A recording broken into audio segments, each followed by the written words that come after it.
Hello, and welcome to After the Game with Dr. Michael Ciepiela. Michael, it's always great to be with a former NFL player, and we're here for a special reason tonight, and that is to talk a little bit about what it is that we do while we're playing in the National Football League and how we get out of the game and have something to do once we finished. It's like someone has always said to me at some point in time, Joe, what are you planning to do when you finish playing football? Well, I don't know, but I probably have to get a real job. That's exactly right.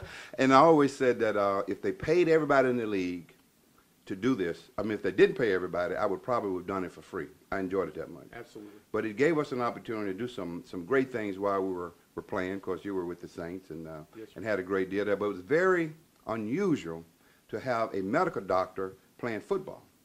And the kids today don't understand that, football, just like when you're in school, it's called extracurricular for a reason. It's something that you do extra.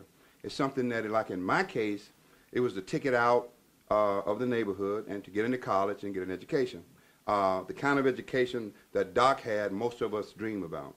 But it's very important that while they are in the game, to think about things that they're going to do when they get out of the game. Right.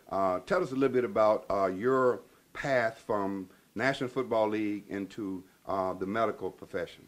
Well, I spent a total of 5 years in the league, most of it injured.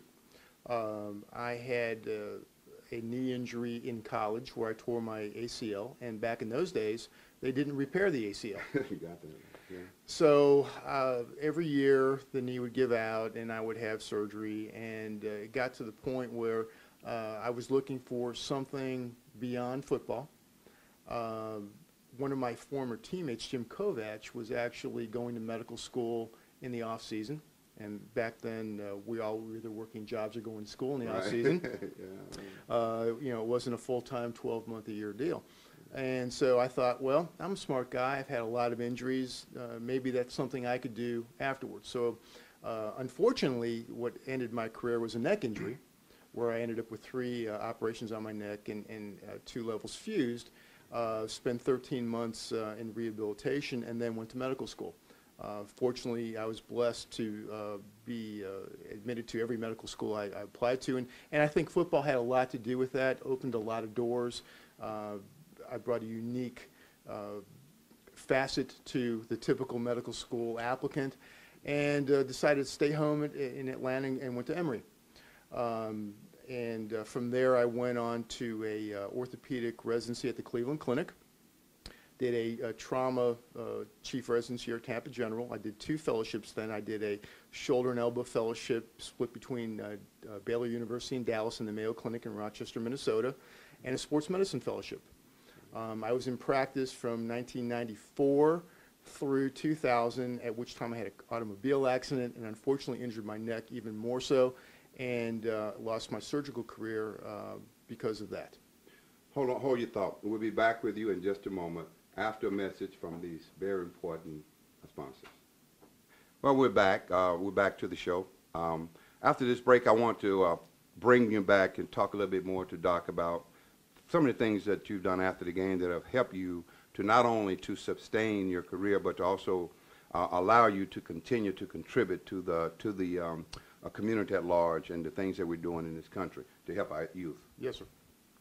Well, I have been involved with the NFL alumni fairly actively since I got into practice. Initially, I was asked to play in some golf tournaments and learned a whole lot more about the Caring for Kids program.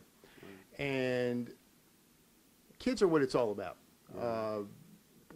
Underprivileged kids, kids with a lot, everybody's got a common ground, and every kid wants to make the most of themselves. And I thought this was a great opportunity to use the experiences I've gone through, the financial blessings I've received, as well as I have 6 children, and every one of them is athletic, they're healthy, and thank God for that, and an opportunity to give back to the community I wasn't a famous player, I wasn't a great player, but I was somebody who tried really hard and was able to parlay those blessings into another life.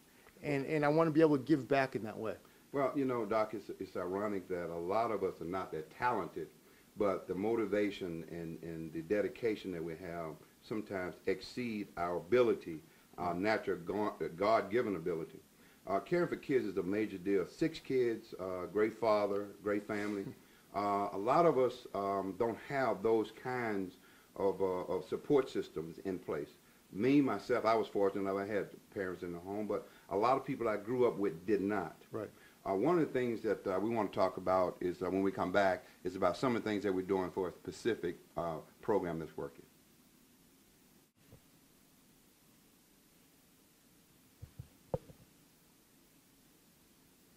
We're back with Dr. Ciepiela here in lovely Montgomery, Alabama, for a very good, worthwhile benefit.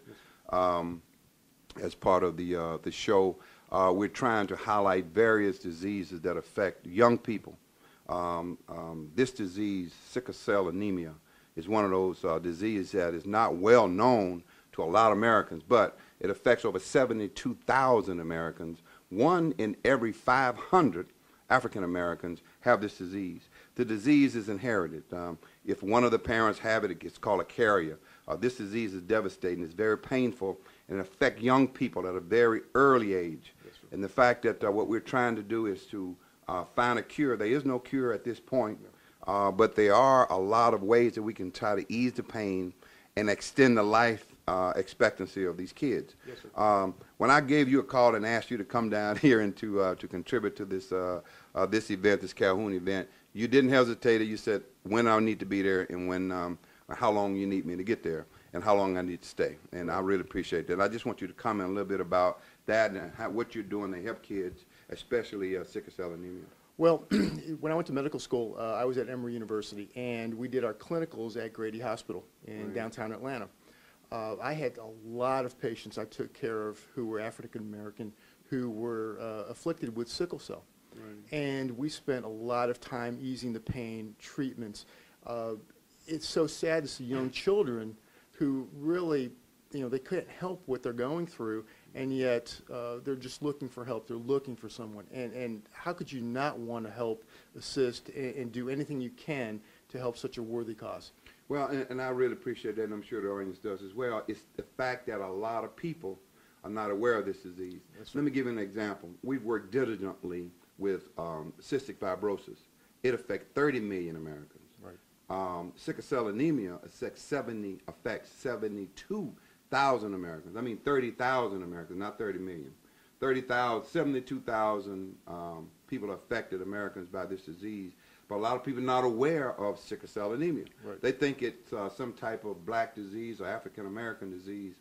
It's a disease that affects Americans, most of which happen to be African American. That's correct. And I want to comment on that a little bit more, but we'll be back after this message.